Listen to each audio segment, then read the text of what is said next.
Ciao a tutti amici di Vanilla. Ortensia Mancini arriva a Parigi nel 1653.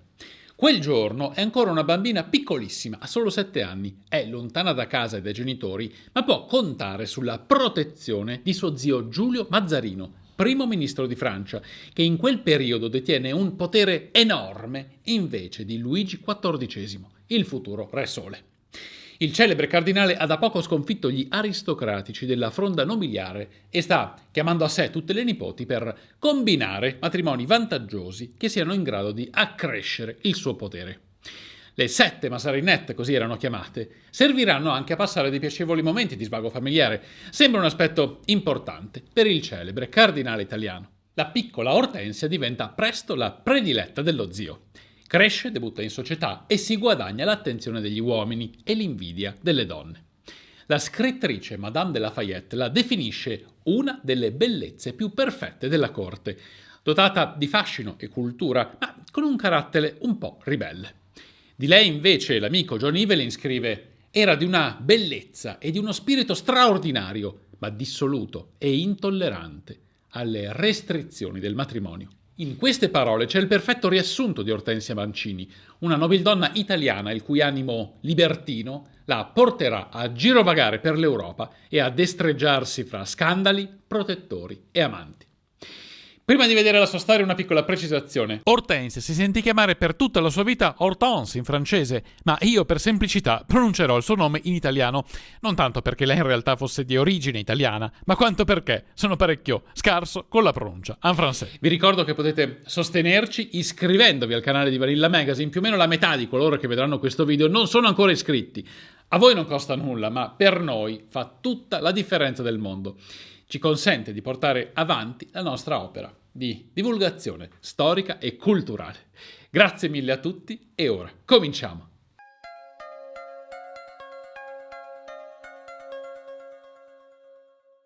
Ortensia Mancini nasce a Roma il 6 giugno del 1646 dal barone Lorenzo Mancini e da Geronima Mazzarino, sorella minore del cardinale Mazzarino, primo ministro di Francia. Già da un po' suo zio sta chiamando a sé tutte le nipoti e nel maggio del 1653 è il turno di Ortensia, che raggiunge Parigi e inizia a frequentare la corte. È una bambina dalla bellezza precoce e tempo qualche anno diventa una delle ragazze più ambite della città. La ragazza cresce e diventa adolescente. Quando Ortensia ha 14 anni, il cardinal Mazzarino inizia a sondare il terreno con i possibili pretendenti e il primo che trova è un pezzo da 90. Si fa avanti Carlo II, erede al trono d'Inghilterra, che però è in esilio dopo la rivoluzione di Oliver Cromwell, e Mazzarino prima temporeggia e poi decide che il rischio che rimanga un re in esilio è troppo grande.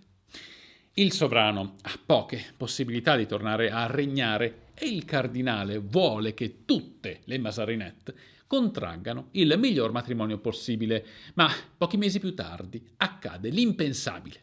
Il Parlamento inglese caccia Richard Cromwell, nuovo lord protettore, dopo la morte di suo padre, Oliver, e Carlo può reinsediarsi sul trono d'Inghilterra.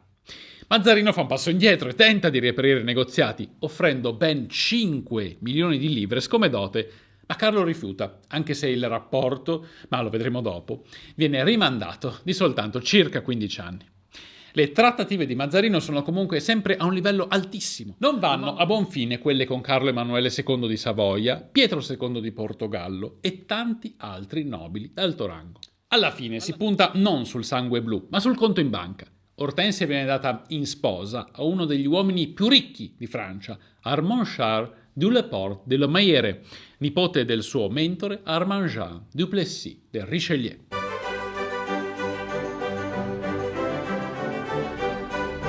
La quindicenne Ortensia si sposa con Armand il 28 febbraio del 1661, ma lo zio la vedrà sposata per pochissimo tempo.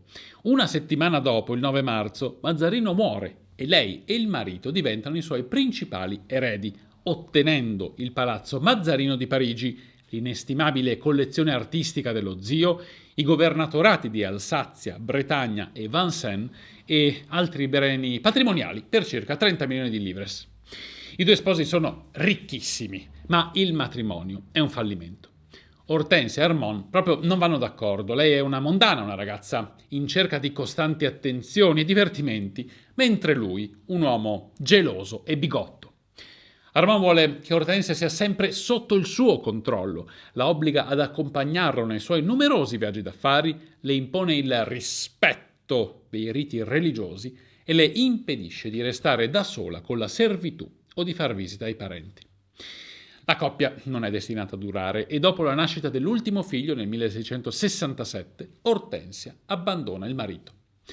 Trova rifugio presso la sorella, Olimpia, poi si ritrova nel convento delle Figlie di Santa Maria alla Bastiglia e aspetta le mosse di Armand. Il nobile prova in tutti i modi a convincerla a tornare a casa, ma quando capisce che la moglie non è interessata a una riconciliazione, passa alle vie legali. Se in un primo momento le istituzioni di Parigi sentenziano che Armand deve fare i bagagli e lasciare Palazzo Mazzarino a Hortensia, un successivo ricorso in appello ribalta la situazione e interviene addirittura Luigi XIV per interrompere quella chiacchieratissima faida coniugale. Il re, amico d'infanzia di Hortensia, la spinge ad accettare un accordo in cui Armand può ancora vivere a Palazzo Mazzarino, ma con l'obbligo di rispettare gli spazi di autonomia della moglie. La coppia torna insieme per vivere da separati in casa, un esperimento che fallisce quasi subito e il 13 giugno del 1668, con la complicità di suo fratello Filippo e del suo spasimante Louis de Rohan, Hortensia lascia Parigi e si trasferisce in Italia da sua sorella Maria, sposata al nobile Lorenzo Onofrio Colonna.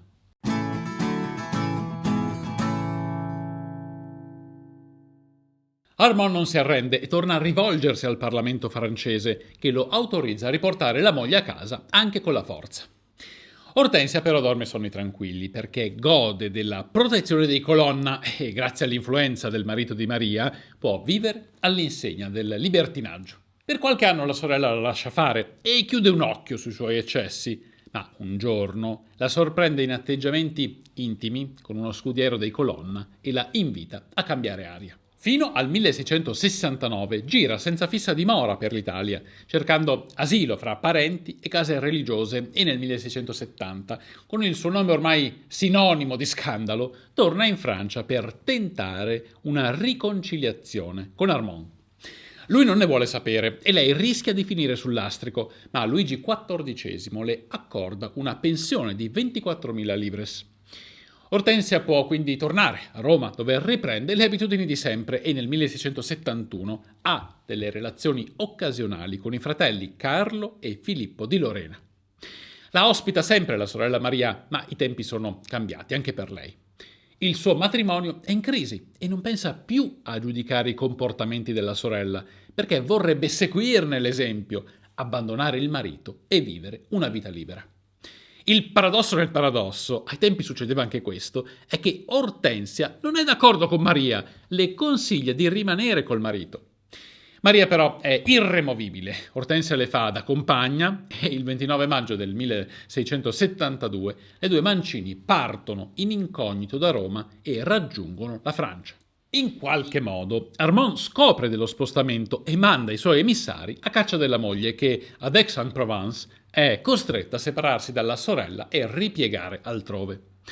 Maria è in fuga e Hortensia non può più contare sull'ospitalità romana dei Colonna e decide di rivolgersi al suo ex spasimante Carlo Emanuele II di Savoia, che le mette a disposizione il castello di Chambéry e la introduce a corte. Hortensia continua a vivere amori fugaci e serate mondane, ma a un certo punto sembra che si calmi. Va a messa, in chiesa, si tiene lontana dagli scandali e la sua reputazione inizia a essere riabilitata. Nel 1675 dà in stampa le sue memorie a un editore di Colonia ed opera riscuote un discreto successo, anche con le successive edizioni inglesi e italiane. Si tratta di uno dei primi casi di memoir femminili, ma purtroppo non è sincero. Il libro è un racconto edulcorato, dove la stessa Hortensia si descrive come una ragazza ingenua che, per colpa di una scelta politica dello zio, è finita nelle mani di un mostro. Il testo non è altro che un tentativo di riabilitare la sua immagine e difendersi dalle pretese di Armand.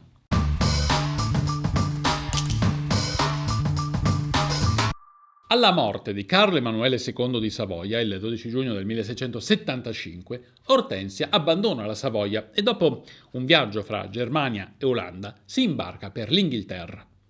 Giunge a Londra agli inizi del 1676 e ottiene la protezione di un altro suo ex spasimante, re Carlo II.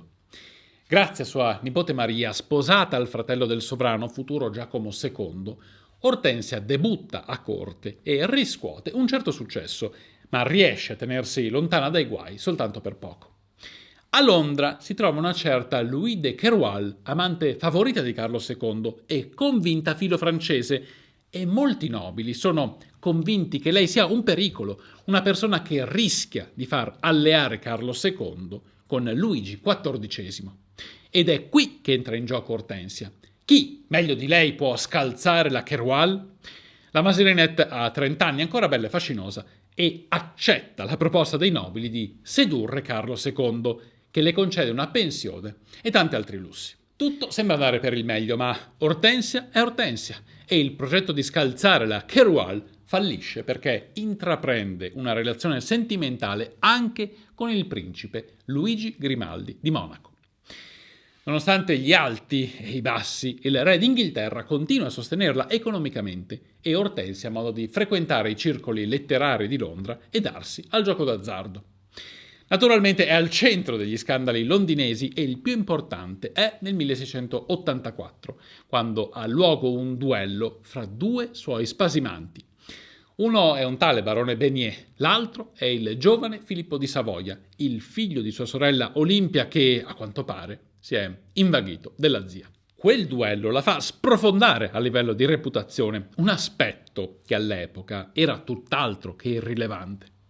Carlo II muore nel 1685, ma almeno sul fronte finanziario Ortensia può contare sul sostegno della nipote Maria e di suo marito Giacomo, divenuti i nuovi sovrani d'Inghilterra.